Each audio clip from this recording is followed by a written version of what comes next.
natin siya, masilayan ng mata natin ng Panginoon, masisira tayo. No one can see God.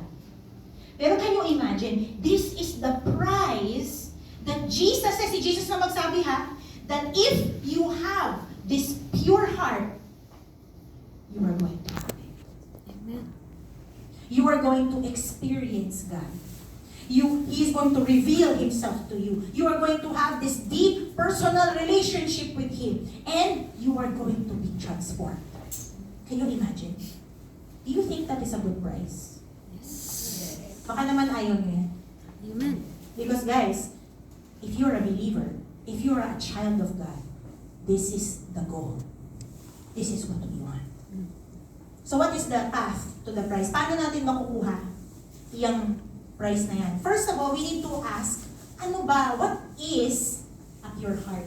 My dad, nag-preach po siya nung Sunday, sabi niya, a pure heart is not about perfection. Yung hindi ka na nagkakamali. Yung hindi ka na, yung wala nang mga problema sa buhay mo, talagang dire-diretso ka na with the Lord. It's not that. A pure heart is about direction and disposition. Disposition means yung parang yung attitude natin towards God. Okay po ba? So let me give you 3 things po that describe a pure heart. And I want to tell you po, this is the goal. Ano po ang what does it mean pag goal ang isang bagay? Nasa atin na ba yun? Not Kung yet. goal natin, nasa atin na ba? Not yet. Wala pa, di ba? Oo. Pero yun yung gusto nating makuha, di po Yes, ba? ma'am. Now, I wanna tell you guys, yes, anak na tayo ng Panginoon.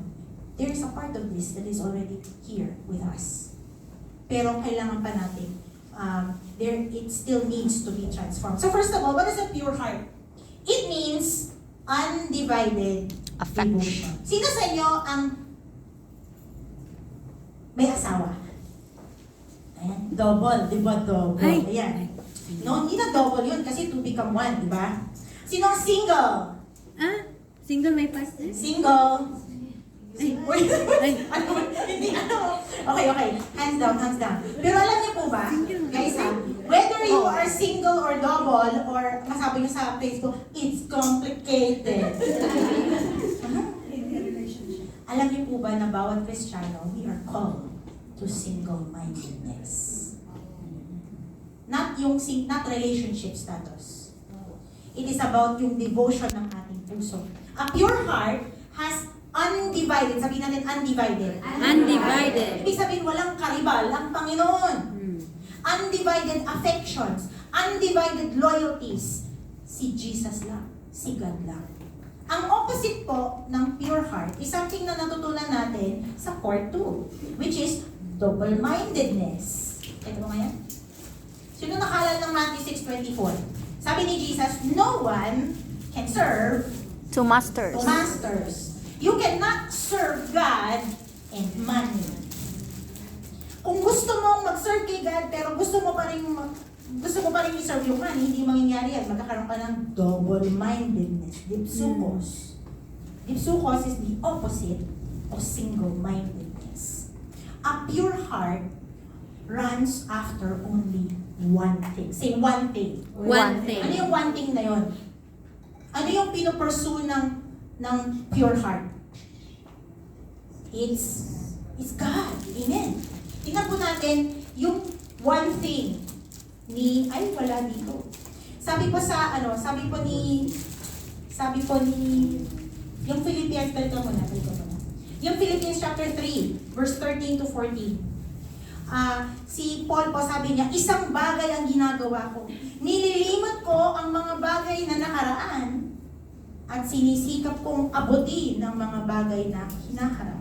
Patuloy akong tumatakbo. Nakita niyo yung picture ko before? Can you show that again? Yung merong... Running. You see that?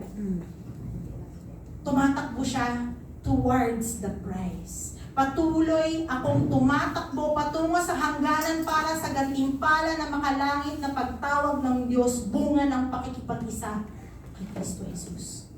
Hindi ko po alam kung kayo. Nung bata po ako, mahilig po kaming tumakbo.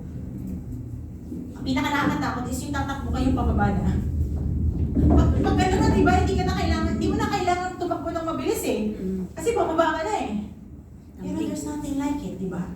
Yung tumatakbo ka ng pababa ka na nga, pero yes! And that is what it means to have a pure heart. Wala